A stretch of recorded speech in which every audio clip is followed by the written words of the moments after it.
Welcome to the Site Supervisor Training and Introduction for the Specialist in Educational Leadership internship at Coastal Carolina University.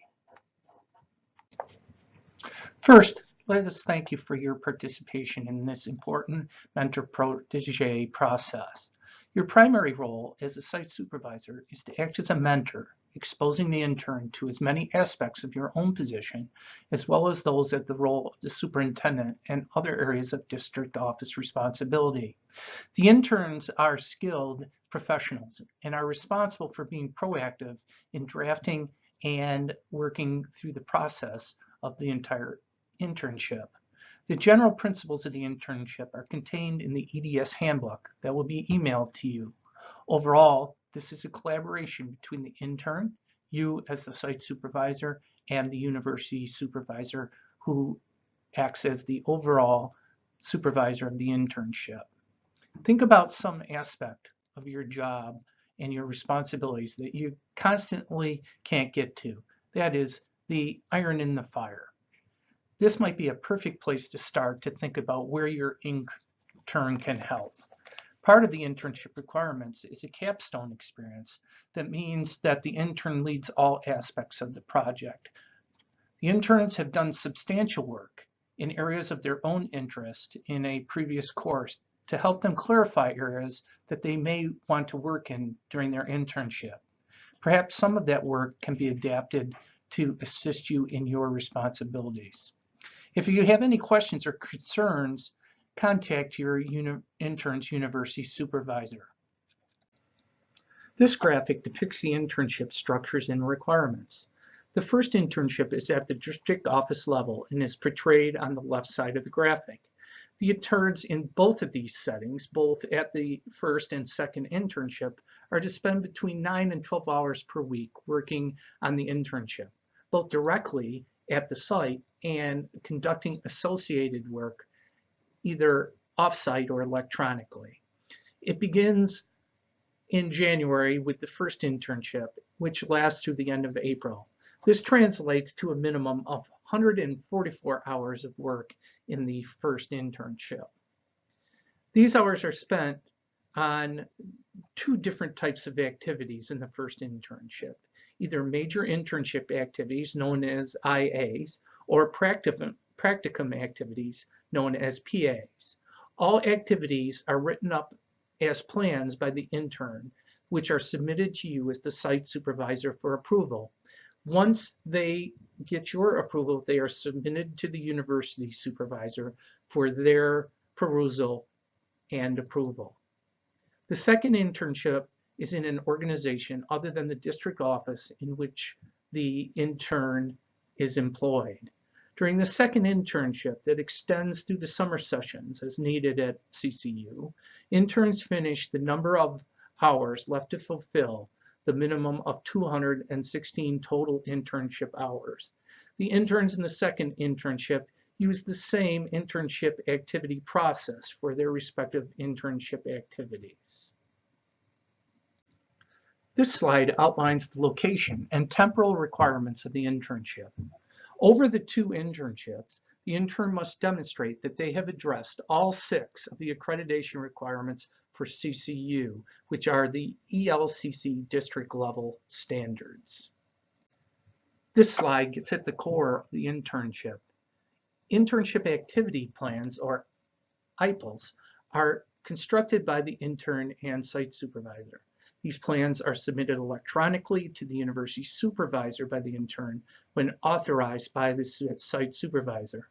The university supervisor in turn evaluates the plan or plans for connections to the ELCC standards and the potential for the interns to gain meaningful and comprehensive exposure to district office level operations and responsibilities. Projects may address more than one ELCC standard. The interns need to keep in mind that over the 2 field internships, they must address all of the 6 ELCC standards, which succinctly can be summarized as vision, student learning, management, collaboration with faculty and community, integrity and fairness, and advocates for student success. Additionally, interns must demonstrate that at least 2 of the internship activity projects can be characterized as capstones. Capstones are projects that the intern demonstrates leadership through their conception, implementation, and evaluation. Throughout the internship, the interns keep a reflective log and journal that documents their work. The practicum occurs in the first internship during their work at district office. The purpose is to expose the interns to areas of district level operation in areas other than those of their respective site supervisors. The 2 different practicums must total at least 30 hours of work. Again, the interns in collaboration and guidance with their site supervisor will seek out these practicum placements. One way that the interns can satisfy this requirement is to work with other interns in their respective site placements on their internship activities. This is the partner model. If no partners are available, the intern and site supervisor can, again, with university supervisor approval, work within other district office departments or areas of responsibility. Based on the length of time that the intern will spend in these placements, the expectation of the complexity and depth of the practicum activities is less than those of the full-blown internship activities. The interns use the same process to submit practicum activities to the university supervisor as the process for IPL submissions and approval. This slide depicts the practicum's partnership model. As you can see, intern A is working on his or her approved internship activity. Interns B and C are assisting intern A with components of their internship activities. This is an opportunity for intern A to partially satisfy requirements for demonstrating leadership and practice delegation skills during his or her internship activity. As you can see, there's flexibility in the number of interns who can partner together. If there's no partner for the intern, they may seek one in another district with both of the site supervisor approval. If this is not possible, the site supervisor, intern, and university supervisor work on a plan to expose the interns to a minimum of 2 other district level operations. The handbook is a document that will be emailed to you, and it outlines the internship procedures in detail, contains forms and other relevant materials. It is also available on Moodle through Your Intern. A checklist for the site supervisor is contained in Appendix J of the handbook. During the first internship, the interns are finalizing their second placement.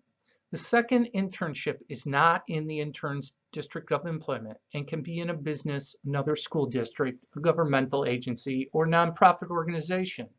The purpose of this placement is to expose the intern to the various constituencies that a school district might work with, serves, and be exposed to the best practices of other organizations. Additionally, a goal of such a placement is for the sponsoring agency to understand the work of a school district and forge a relationship with school personnel.